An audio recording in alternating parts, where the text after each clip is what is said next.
June 13, 2014. Ang tsura ng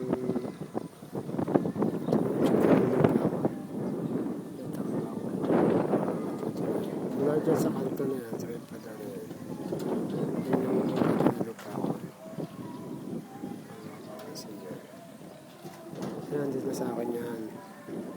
Sa kapitbahay ko na yan. Ang boundary ko hanggang dyan na sa may kawayan na yan. So, ito yung poste ko para mag-ingrid. So, ngayon, medyo malupa na. Matagulan na kasi ngayon. So,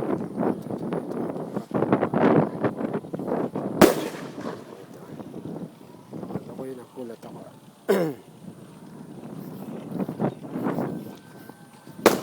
So, yan. Tambak lang muna. 6 na tambak na. Siguro 15 tambak.